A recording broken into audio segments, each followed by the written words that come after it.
SUMA was constructed to execute the works of a multi-purpose malt facility.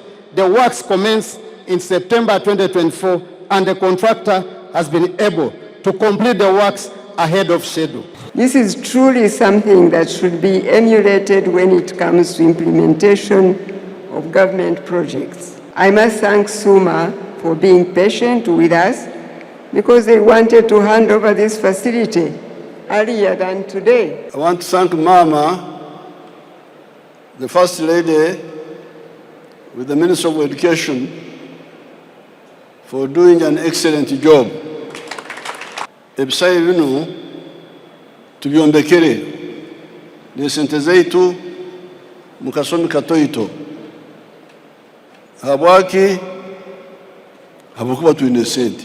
Sente zitulina tizikusobola kukola byona omulundi gumu, niyo nsonga tulina okusalamu.